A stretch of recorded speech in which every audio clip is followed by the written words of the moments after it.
The Bible. It's 66 books of history, stories, letters, and poetry that fit together to form God's one big story. The epic adventure of how He created us and loves us so much that He made a way to rescue us. As we travel through the Bible, from Genesis to Revelation, we discover people who met God and found their lives changed forever. And now for an amazing story, inspired by the book of Exodus, chapter 2, verses 1 to 10. Joseph, the great-grandson of Abraham, became an important official in the land of Egypt. When a great famine came, he invited his father Jacob and his whole family to move from Canaan to Egypt, where they would have food to eat. So Jacob's family stayed in Egypt, and over hundreds of years, so many children were born that God's people, the Israelites, became a great nation. The Egyptians, well, they weren't too pleased. They're spreading like rabbits. A terrible habit. Before they go berserk, let's put them to work. So the Egyptians forced the Israelites to work hard, toiling in the fields and building new cities. But still, their numbers continued to grow. So Pharaoh gave a dreadful order. All these babies must stop. Their numbers must drop. Take all baby boys, I'll smile when you throw them into the Nile. Every baby boy born to an Israelite family was now in terrible danger. But an Israelite woman named Jochebed was determined to save her newborn son. Shh, shh, shh, shh, shh, shh. Jochebed calmed the baby boy by wrapping him tightly in strips of soft fabric, and then she handed him to her older daughter, Miriam. We have to keep him quiet. The Egyptians might hear if he cries. Mama, all babies do is cry. Good point.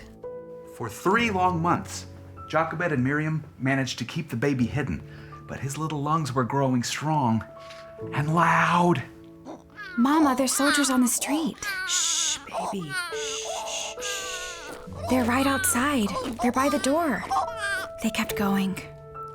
Thank you, God. We can't do this any longer. The Egyptians are going to hear.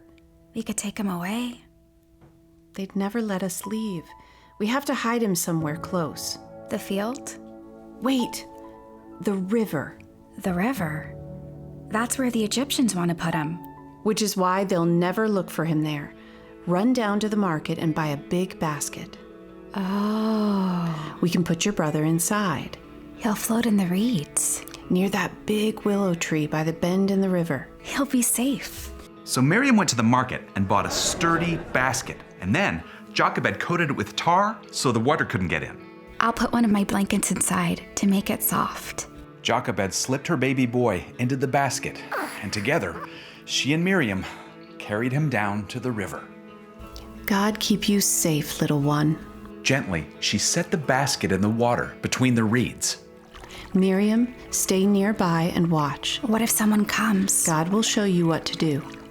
As her mother left, Miriam settled down into the roots at the base of the willow tree, where she could keep an eye on the basket.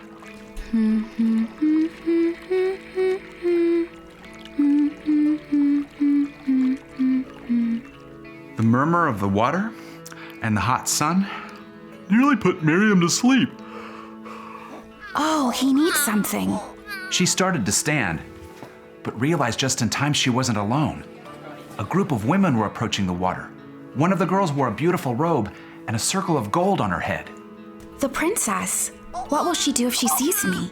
Miriam crouched on the ground, still frozen in place. What will she do if she finds my brother? It was too late. The princess turned toward the reeds. I hear something. There, in the grass. What is it? I see a basket, Princess. Go get it for me. Miriam watched, terrified, as a servant girl waded into the water and picked up her brother's basket. Bring it here. Let me see. Oh, it must be one of the Hebrew babies. Poor thing. Miriam caught her breath as the princess cradled her baby brother. She pleaded for God to help her. Then, she rose to her feet and walked straight toward the princess. What's this? Who are you? I thought maybe you need help with that baby. He's very little. I could get one of the Hebrew women to feed the baby and take care of him for you. Oh, yes, yes, please do. Miriam rushed home to find her mother. Come quick. They found him? Yes, but it's good. I promise. Miriam brought Jochebed to meet the princess. Take this baby and feed him for me. I'll pay you. The princess handed the baby boy back to Jochebed, who nearly wept with relief. Yes, of course. I'll do it. So Jochebed brought Moses home and cared for him. It didn't matter if anybody found her baby now. And when Moses got older, Jochebed brought him to live with the princess at Pharaoh's palace. His name is Moses, because I pulled him out of the water. So God had used the courage of Miriam and Jochebed to save Moses. And God would use Moses for an even bigger challenge.